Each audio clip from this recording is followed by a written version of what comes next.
Assalamualaikum warahmatullahi wabarakatuh. Baiklah, kami dari kelompok 7 akan mempresentasikan hasil diskusi kami yang berjudul Manusia, Keragaman, dan Kesetaraan. Baiklah, di sini saya akan memperkenalkan anggota kelompok 7. Yang pertama ada Ardila Prima Putri, yang kedua saya sendiri Anggi Prasetya, dan yang ketiga Friska Destriza, yang keempat Vini Olivia. Baiklah, materi pertama akan dijelaskan oleh Ardila Prima Putri. Kepada Ardila dipersilahkan. Assalamualaikum warahmatullahi wabarakatuh. Perkenalkan, nama saya Ardila Prima Putri, NIM 19231001. Baiklah, pada kesempatan kali ini saya akan menjelaskan materi tentang konsep Bhinneka Tunggal Ika dalam kehidupan bangsa Indonesia. Bhinneka Tunggal Ika merupakan semboyan negara kita yang terdapat pada lambang negara burung Garuda. Di kaki burung Garuda mencengkram sebuah pita yang bertuliskan Bhinneka Tunggal Ika. Bhinneka Tunggal Ika ini memiliki arti walaupun berbeda-beda tetapi tetap satu. Nah, Indonesia hidup dalam keberagaman suku, bahasa, agama, ras, adat istiadat, dan budaya. Nah, disinilah fungsi semboyan Bhinneka Tunggal Ika tersebut. Maksudnya, walaupun Indonesia terdapat banyak keberagaman, tetapi Indonesia tetap satu kesatuan, satu tanah air, dan satu bangsa Indonesia. Di tengah keberagaman ini, Indonesia dipersatukan oleh bendera merah putih, lagu kebangsaan Indonesia Raya, lambang negara burung Garuda, mata uang rupiah, bahasa Indonesia, Pancasila, dan Undang-Undang Dasar 1945. Keberagaman dalam kehidupan bangsa Indonesia ini bukanlah menjadi suatu perbedaan yang dapat memecahkan dan bertentangan, melainkan menjadikan keberagaman sebagai pemersatu bangsa dan memperkuat persatuan. Dalam praktek kehidupan, berkembangnya persatuan suatu bangsa dipengaruhi oleh dua aspek kekuasaan, yaitu aspek fisik atau lahir yang disebut juga kekuasaan material yang berupa kekerasan, paksaan, dan kekuasaan. Sedangkan aspek yang lainnya yaitu aspek kekuasaan idealis atau batin yang berupa nafsu fikir, ide-ide, dan kepercayaan-kepercayaan. Selanjutnya itu prinsip-prinsip nasionalisme atau persatuan bangsa Indonesia. Nah, prinsip-prinsip ini tersusun dalam beberapa kesatuan, yaitu kesatuan sejarah, kesatuan nasib, kesatuan kebudayaan, dan kesatuan asas kerohanian. Baiklah, kita akan membahas satu persatu, dimulai dari kesatuan sejarah. Maksudnya yaitu kesatuan sejarah itu merupakan kesatuan dalam bangsa Indonesia yang tumbuh dan berkembang dalam suatu proses sejarah. Selanjutnya itu kesatuan nasib. Maksudnya, Indonesia berada dalam satu proses sejarah yang sama dan mengalami nasib yang sama, yaitu penderitaan selama masa penjajahan dan kebahagiaan setelah kemerdekaan. Selanjutnya itu kesatuan kebudayaan. Maksudnya, keberagaman kebudayaan yang tumbuh di Indonesia menjadi suatu bentuk kebudayaan nasional yang menjadi identitas suatu bangsa. Dan yang terakhir itu kesatuan asas kerohanian. Maksudnya adanya ide, cita-cita, dan nilai-nilai kerohanian yang secara keseluruhan tersimpul dalam Pancasila. Baiklah, hanya itu materi dari saya. Terima kasih kepada Ardila Prima Putri. Materi selanjutnya yang akan dijelaskan oleh Friska Destriza. Kepada Friska dipersilahkan. Baiklah, selanjutnya saya Friska Destriza akan menyampaikan materi mengenai kemajemukan dinamika sosial budaya.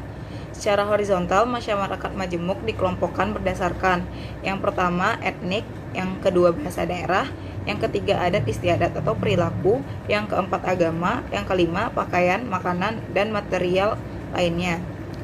Secara vertikal, masyarakat majemuk dikelompokkan berdasarkan yang pertama penghasilan atau ekonomi, yang kedua pendidikan, yang ketiga pemukiman, yang keempat pekerjaan, dan yang kelima kedudukan sosial budaya.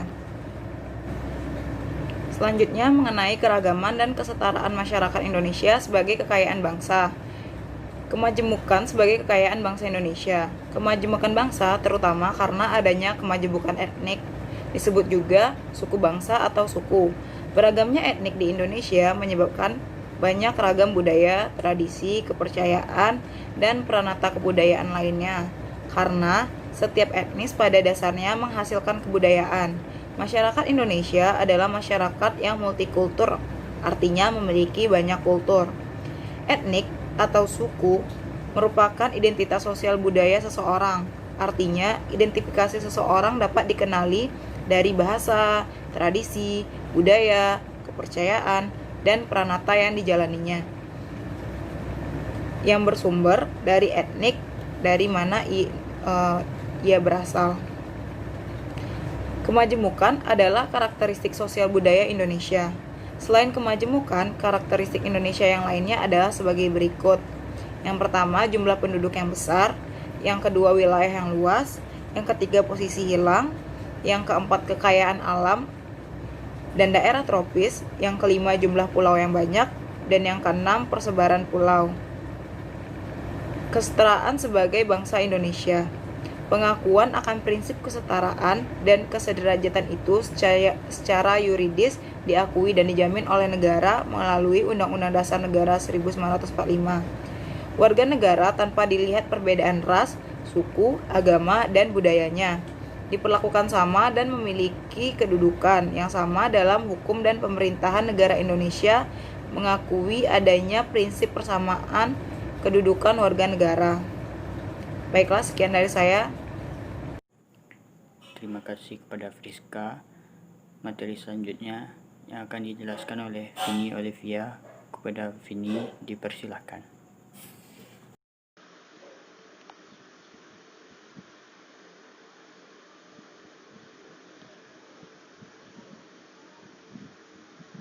Baiklah, selanjutnya saya Vini Olivia ingin membacakan materi tentang problematika keragaman dan solusinya dalam kehidupan masyarakat dan negara.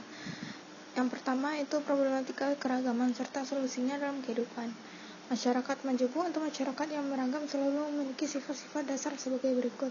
Yang pertama, terjadinya segmentasi ke dalam kelompok-kelompok yang seringkali memiliki kebudayaan yang berbeda. Yang kedua, memiliki struktur sosial yang terbagi-bagi ke dalam lembaga-lembaga yang bersifat non-komplementer. Yang ketiga, kurang mengembangkan konsensus di antara para anggota masyarakat tentang nilai-nilai sosial yang bersifat dasar.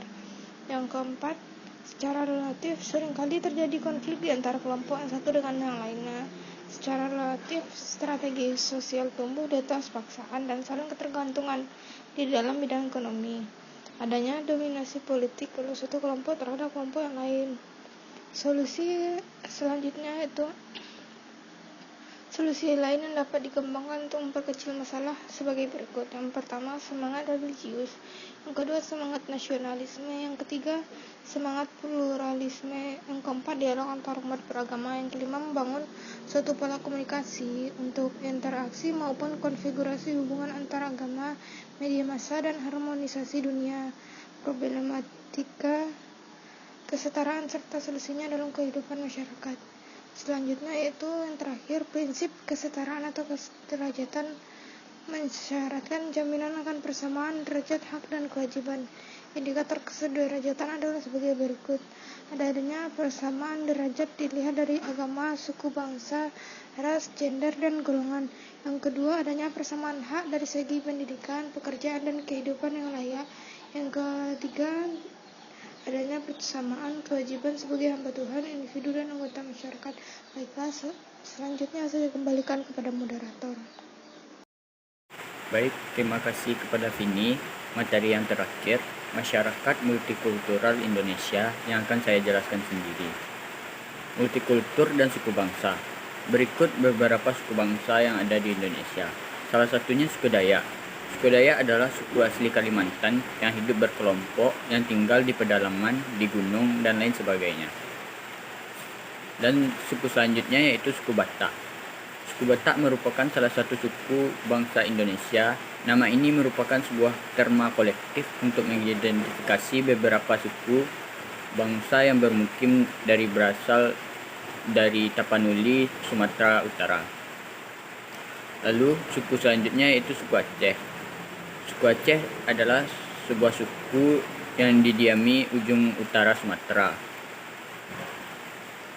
Materi selanjutnya, tipologi masyarakat majemuk dan problemanya. Seperti yang dikemukakan oleh Pierre van der Berhe, terjadinya segmentasi ke dalam kelompok-kelompok yang mempunyai kebudayaan, tepatnya subkebudayaan yang berbeda dengan yang lainnya. Selanjutnya, memiliki struktur sosial yang terbagi ke dalam lembaga-lembaga yang bersifat non-komplementer, dan kurangnya mengembangkan konsensus di antara para anggota masyarakat mengenai nilai-nilai sosial yang bersifat dasar. Selanjutnya, secara relatif sering terjadinya konflik antar kelompok, dan secara relatif integrasi sosial tumbuh di atas paksaan. Selanjutnya, adanya dominasi politik oleh suatu kelompok terhadap kelompok-kelompok lain. Materi selanjutnya, masyarakat majemuk memiliki beberapa permasalahan, antara lain konflik berasal dari kata confligere yang berarti saling memukul. Secara sosiologi, konflik diartikan sebagai suatu proses sosial antara dua orang atau lebih di mana salah satu pihak berusaha menyingkirkan pihak lainnya. Selanjutnya, perbedaan kepentingan. Masing-masing individu memiliki keinginan yang berbeda-beda, sehingga menyebabkan kepentingan yang berbeda-beda di antara keduanya adalah perbedaan kepentingan. Untuk memperoleh kasih sayang, harga diri, penghargaan yang sama, dan memperoleh rasa aman dan perlindungan diri. Materi selanjutnya, monokultural dan dominasi kultural.